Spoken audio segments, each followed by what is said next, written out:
Hello everyone, it's Felicity. I would like to preface this by saying, sorry for any background noise. I don't know what it's gonna pick up because I do have my Bluetooth connected to my headphones, so I don't know how much of that it's gonna pick up. Anyway,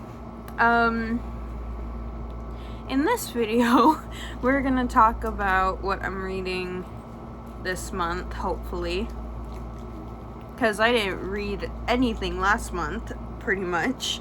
Yeah, I did get 2 of the books that I was hoping to get. I just didn't get them from, basically plans changed and I wasn't able to go to Barnes & Noble, but I do have a Target and Walmart here. So I was able to get 2 of the books that I wanted to get, and so, yeah. So yeah, anyway, I am right now currently reading 2 books at the same time, which should not be doing for my sake over here, but doing it anyway, even though knowing me, I'm just gonna end up reading the second one after I finish the first one. Anyway, that first one is A Court of Mist and Fury by Sarah J. Maas. It's the second one in the Court of Thorns and Roses series. I think, so I'm not going to make a book blog about this, but I am going to have a review of it specifically for this, because I have a lot of thoughts and I'm only on chapter 14. I was originally going to make a book blog for this, because again, I was wanting to hold myself accountable to read it, but that didn't, I just deleted the videos. I didn't really like how it was going, and it didn't help.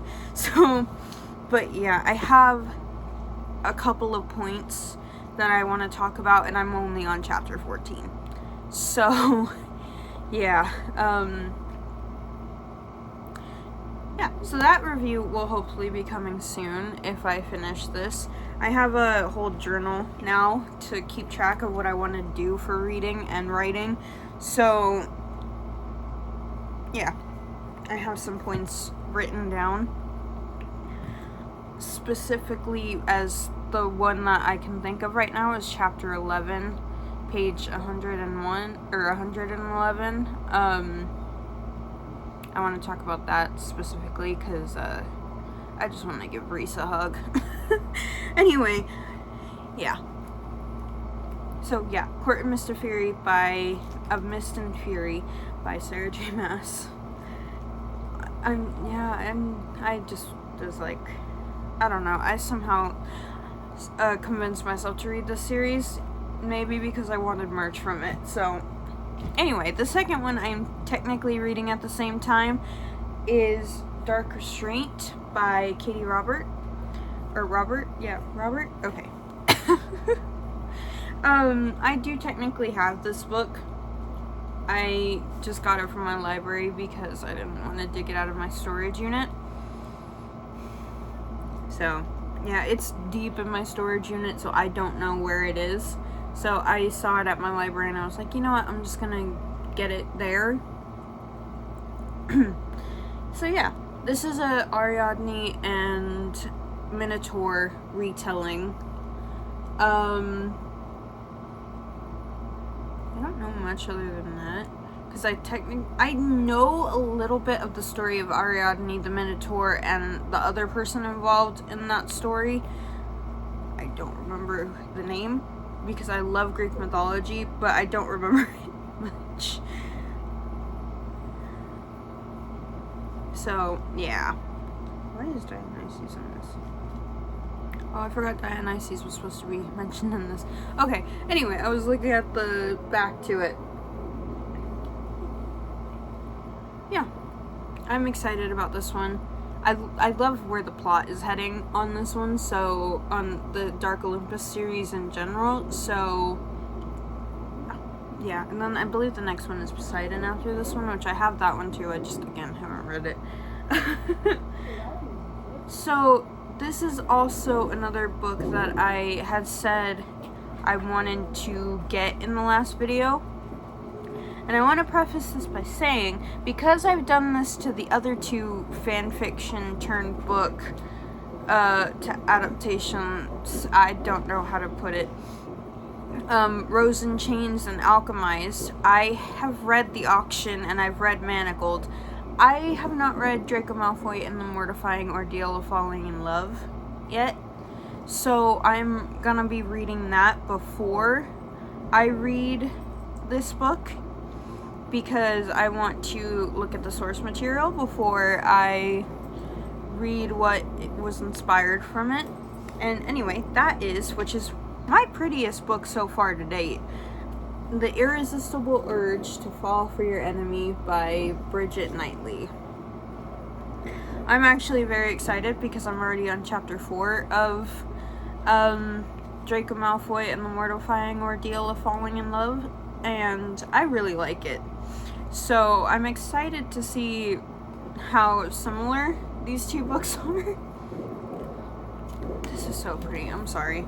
I was marveling at it when I went into when I bought it. Yeah, I believe the premise is pretty much the same as the fan fiction, except he's an assassin, she's still a healer. He actually contracts the disease that she's trying to find a cure for, and so he teams up with her to try to...